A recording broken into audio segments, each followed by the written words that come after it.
श्रीहरिवायुगुरुभ्यो नमः।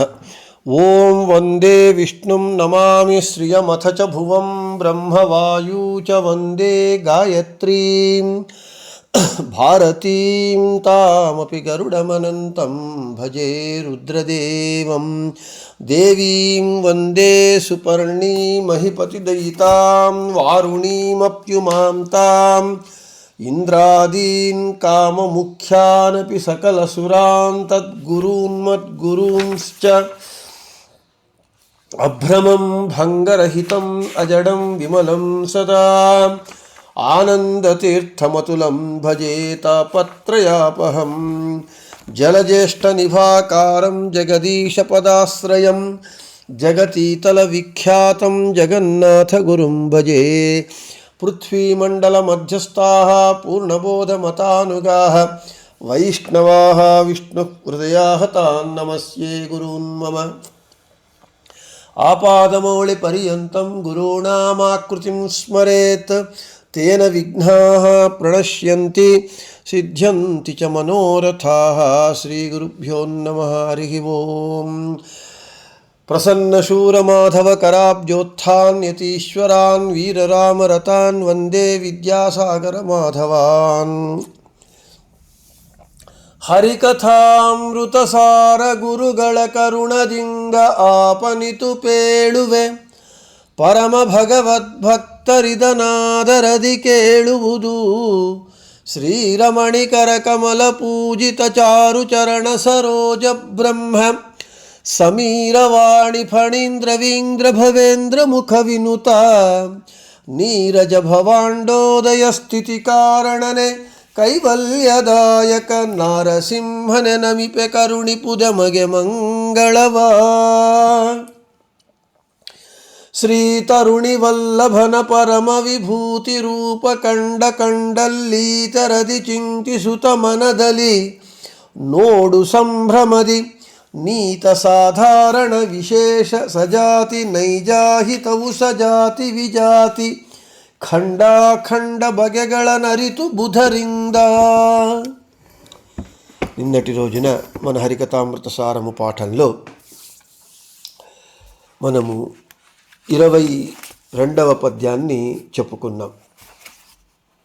22వ పద్యం కాదు, 23వ పద్యం చెప్పుకున్నాం. మన దేహాన్ని భగవంతుడు ఉండేటటువంటి ఒక రాజప్రాసాదంగా భావించి భగవంతునికి మనము కట్టించినటువంటి ఒక భవ్యమైనటువంటి మందిరంగా అనుసంధానం చేసుకుంటే ఒక మానసిక పూజ అవుతుంది అని చెప్పటం జరిగింది. ఈరోజు ఇదే శరీరముతో భగవంతునికి మీరు రథోత్సవము చేయండి. ఈ శరీరమే భగవంతునికి ఒక రథోత్సవము. ఎలా అనుసంధానం చేసుకోవాలి అని జగన్నాథదాసుల వారు చెబుతున్నారు. ఈ శరీరవే రథ పతాక ಸುವಾಸಗಳೇ ಪುಂಡ್ರಗಳು ಧ್ವಜ ಸಿಂಹಾಸನವೇ ಚಿತ್ತವು ಸುಬುದ್ಧಿಯ ಕಲಶ ಸನ್ಮನವೇ ಪಾಶ ಗುಣದಂಡತ್ರಯಗಳು ಶುಭಾಶುಭದ್ವಯ ಕರ್ಮಚಕ್ರ మహాసమర్థాశ్వಗಳು దశకరణకరణంగళెనిసువవు. ఈ 24వ పద్యమునందు మనం ఇక పదచ్ఛేదము ప్రతిపదార్థము చూద్దాం. ఈ శరీరవే రథ పతాక ಸುವಾಸಗಳೇ ಪುಂಡ್ರಗಳು ಧ್ವಜ ಸಿಂಹಾಸನವೇ ಚಿತ್ತವು ಸುಬುದ್ಧಿಯೇ ಕಲಶ ಸನ್ಮನವೇ ಪಾಶ ಗುಣದಂಡತ್ರಯಗಳು ಶುಭಾಶುಭದ್ವಯ ಶುಭ ಪ್ಲಸ್ ಅಶುಭ ಶುಭಾಶುಭ ದ್ವಯ ಕರ್ಮ ಚಕ್ರ ಮಹಾಸಮರ್ಥಾಶ್ವಗಳು ಮಹಾಸಮರ್ಥ ಪ್ಲಸ್ ಅಶ್ವಗಳು ಸಮರ್ಥಾಶ್ವಗಳು ದಶಕರಣಂಗಳೆನಿಸುವವು ದಶಕರಣಂಗಳು ಎನಿಸುವವು. ఇక ప్రతిపదార్థం. ఈ శరీరవే, ఈ స్థూలదేహమే రథ, మన దేహగతమైనటువంటి బింబరూపి భగవంతునికి రథము. సువాసగళే, మనము ధరించేటటువంటి వస్త్రములే, దివ్య వస్త్రములే. పతాకే, ధ్వజములు. పతాకములు. పుండ్రగలు మనము ధరించేటటువంటి 12 నామములే ధ్వజస్తంభములు. ఆ పతాక ధ్వజములు నిలబడడానికి కావలసినటువంటివి ధ్వజస్తంభములు. చిత్తము మన పంచ మనోవృత్తులందు ఒకటైనటువంటి షడ్దళ కమలములో ఉన్నటువంటి చిత్తము.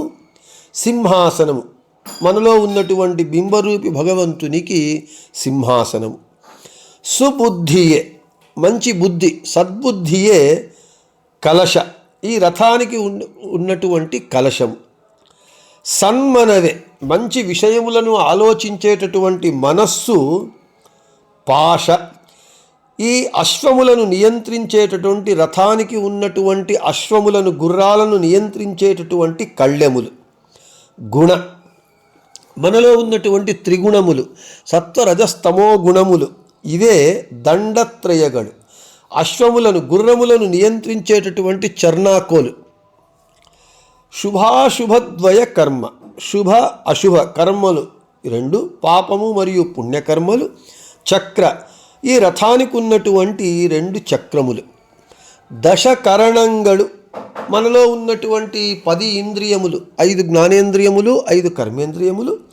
మహాసమర్థ అత్యంత బలిష్టమైనటువంటి అశ్వగళెణిసువవు, ఈ రథమునకు గుర్రములుగా ఉంటాయి.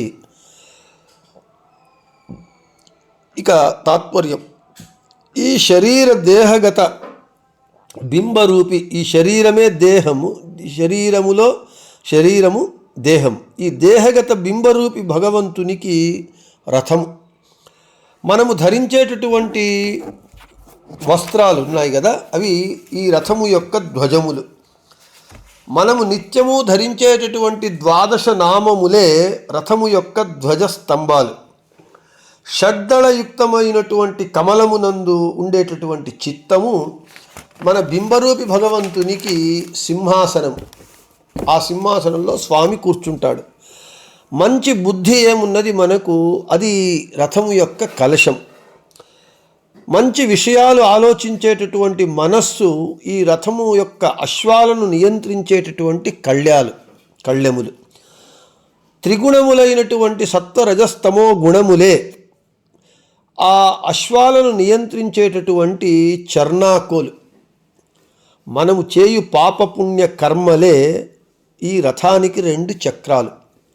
ఇక రథమునకు దశేంద్రియములే, 5 జ్ఞానేంద్రియములు, 5 కర్మేంద్రియములే అత్యంత బలిష్టమైనటువంటి సమర్థవంతమైనటువంటి గుర్రములు అని ఈ విధంగా మన దేహాన్నే మన దేహగత బింబరూపి భగవంతునికి రథముగా భావించి ఆ భగవంతునికి ఈ దేహముతో మనము చేసేటటువంటి ప్రతి చలన వలనములన్నింటినీ భగవంతుని రథోత్సవంగా అనుసంధానం చేయండి. ఇది భగవంతునికి మనం సమర్పించేటటువంటి రథోత్సవ రూపమైనటువంటి పూజ అవుతుంది అని చెబుతూ ఉన్నారు. ఇక్కడ మనము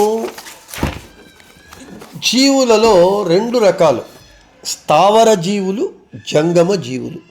స్థావర జీవులు అంటే ఒకచోటే ఉంటాయి, అంటే చెట్లు చేమలు ఇవి, అవి స్థావర జీవులే అయినా ఒకచోటే ఉంటాయి, కదలలేవు. అయితే మనము జంగమ జీవులు అంటే కదిలేటటువంటి వాళ్ళము. అంటే మనము కదిలేటటువంటి స్వభావము కలిగినటువంటి వారము మనం కాబట్టి మనము అన్ని చోట్లకు వెళుతూ ఉంటాం, వస్తూ ఉంటాం.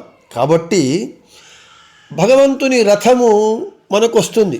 రథోత్సవంలో భగవంతుడు ఆసీనుడై ఎవరికైతే ఆరోగ్యము బాగలేకుండా దేవాలయానికి వెళ్ళి మూల రూపాన్ని చూడడానికి శక్తి లేనటువంటి వాళ్ళు, అటువంటి వారి దర్శనం కొరకు భగవంతుడు సంవత్సరానికి ఒకసారి రథంలో కూర్చొని ఊరేగుతాడు. మన ఇంటి ముందుకు తానే వస్తాడు. అప్పుడు మనం వాణ్ణి పూజిస్తాం. ఆ రథోత్సవం సంవత్సరానికి ఒకసారి జరిగేటటువంటిది. అయితే మన దేహమే ఒక రథము. మనము ప్రతినిత్యము గమనాగమనములు చేస్తూ ఉంటాము. కాబట్టి మన దేహంలో బింబరూపి భగవంతుడున్నాడు. కాబట్టి మన దేహంలో బింబరూపి భగవంతుడు ఉండటం చేత ఈ దేహాన్నే భగవంతుని రథోత్సవంగా భావించండి. భావిస్తే మీరు ప్రతినిత్యము భగవంతునికి రథోత్సవము చేసినటువంటి ఫలం వస్తుంది. ఇది జ్ఞానానుసంధానపూర్వకంగా చెయ్యాలి. రథము కదులుతుంది, ఈ శరీరము కదులుతుంది కాబట్టి ఈ దేహమే రథము. రథం అన్న తరువాత జెండా ఉండాలి, ధ్వజం ఉండాలి. మనము చిత్ర విచిత్రములైనటువంటి వస్త్రాలను ధరిస్తాం అలంకారం చేసుకోవడానికి. మనము ధరించేటటువంటి దివ్యమైనటువంటి సుందరమైనటువంటి వస్త్రములే ఈ దేహం అనేటటువంటి భగవంతుని రథానికి ధ్వజములుగా భావించమని చెబుతూ ఉన్నారు. ఇక ధ్వజమన్న తరువాత స్తంభం ఉండాలి. మనము ప్రతినిత్యము మాధ్యులమైనటువంటి మనము ప్రతినిత్యము 12 ఊర్ధ్వ పుండ్రములను ధరిస్తాము. ఆ ఊర్ధ్వ 12 పుండ్రములే ధ్వజస్తంభములుగా భావించండి అని చెబుతూ ఉన్నారు. ఇక సింహాసనము, ఈ రథంలో భగవంతుణ్ణి కూర్చోబెట్టడానికి సింహాసనం వేస్తారు, మంచి సింహాసనం. మనలో మనోవృత్తులు, పంచమనోవృత్తులు, వాటిలో చిత్తము అనేటటువంటిదే మనము భగవంతునికి సమర్పించేటటువంటి సింహాసనము. మన దేహం అనేటటువంటి రథంలో మన చిత్తము అనేటటువంటి సింహాసనమునందు మన బింబరూపి భగవంతుడు కూర్చొని ఉన్నాడు. మనకు భగవంతుడు బుద్ధి ఇచ్చాడు, ఏది మంచి చెడు అని వివేకం ఇచ్చాడు. మంచి చెడులను నిర్ణయించేటటువంటిది బుద్ధి. మంచి బుద్ధి అంటే మంచి పనులు చేస్తే అది మంచి బుద్ధి. మంచి పనులను చేయడానికి బుద్ధి నిర్ణయిస్తే అది సుబుద్ధి. అటువంటి సద్బుద్ధియే రథమన్న తర్వాత కలశం ఉండాలి. ఈ దేహం అనేటటువంటి రథానికి మన సద్బుద్ధియే ఒక కలశము. అందుకే మంచి బుద్ధి ఉండాలి అని చెబుతున్నారు. నీకు బుద్ధి లేదా అని చెప్తూ ఉంటారు, తిడుతూ ఉంటారు. ఎందుకంటే ఆ సద్బుద్ధి ఉండాలి, అది కలశము రథానికి. ఇక గుర్రానికి కళ్ళెం ఉండాలి, రథానికి గుర్రము కళ్ళెం ఉండాలి. రథానికి ఉన్నటువంటి గుర్రాలకు మనస్సు ఉన్నది. ఈ మనస్సు 5 జ్ఞానేంద్రియములు 5 కర్మేంద్రియములే గుర్రములని ముందు చెబుతూ ఉన్నారు. మహాసమర్థాశ్వಗಳು 10 కరణంగళెనిసువవు అని. 5 జ్ఞానేంద్రియములు 5 కర్మేంద్రియములే ఈ దేహమునేటటువంటి రథానికి 10 మంచి బలిష్టమైనటువంటి గుర్రములైతే ఆ గుర్రములను నియంత్రించడానికి కళ్ళెం కావాలి. సన్మనవే అంటే మనస్సు ఈ 10 ఇంద్రియాలను నియంత్రిస్తుంది, అది ఏకాదశ ఇంద్రియం. కాబట్టి ఈ 10 ఇంద్రియాలనేటటువంటి బలిష్టమైనటువంటి గుర్రాలను నియంత్రించడానికి మంచి మనస్సు అనేటటువంటిదే ఒక కళ్ళెంగా భావించమని చెబుతూ ఉన్నారు. ఇక మనము త్రిగుణాత్మకమైనటువంటిది ఈ శరీరము, సత్వరజస్తమో గుణములతో కూడుకున్నటువంటిది. ఈ త్రిగుణములే ఆ దండత్రయಗಳು అశ్వములను నియంత్రించడానికి చర్నాకోలు. చాటి లేకపోతే గుర్రము మాట వినదు, అందుకే చర్నాకోలు పెట్టుకొని ఉంటారు. ఆ చర్నాకోలును 3-4 పొరలతో బాగా దాన్ని అల్లి ఉంటారన్నమాట. కాబట్టి సత్వరజస్తమో గుణములే ఆ 10 అశ్వములను నియంత్రించేటటువంటి చర్నాకోలుగా భావించమని చెబుతూ ఉన్నారు. ఇక జీవుడు కర్మ చేయటం అనేటటువంటిది జీవుని స్వభావం. అది వీడు కర్మ చేస్తూనే ఉంటాడు ఎల్లప్పుడూ. అవి పాపకర్మలు కావచ్చు, పుణ్యకర్మలు కావచ్చు. శుభాశుభద్వయ కర్మ, శుభకర్మలు కానివ్వండి అశుభకర్మలు కానివ్వండి, ఇవి రెండూ కూడా ఈ దేహం అనేటటువంటి రథానికి చక్రాలుగా భావించమని చెబుతూ ఉన్నారు. నేను ముందే చెప్పినట్లుగా మహాసమర్థాశ్వಗಳು 10 కరణంగళెనిసువవు. మన 5 జ్ఞానేంద్రియములు 5 కర్మలు 5 కర్మేంద్రియములు ఈ రథం అనేటటువంటి దేహం అనేటువంటి రథానికి దాన్ని లాగేటటువంటి 10 గుర్రాలుగా భావించండి. అప్పుడు మీరు మనం ప్రతినిత్యము వెళుతూ ఉంటాము పారాడుతూ ఉంటాము, గమనాగమనం చేస్తూ ఉంటాము. కాబట్టి ఈ ప్రతినిత్యం మనం చేసేటటువంటిదే ఈ దేహముతో అన్నీ కూడా మన చలన వలనములే మన బింబరూపి భగవంతునికి మనము చేసేటటువంటి రథోత్సవ సేవ, రథోత్సవ రూపమైనటువంటి పూజ అని అనుసంధానం చేయండి.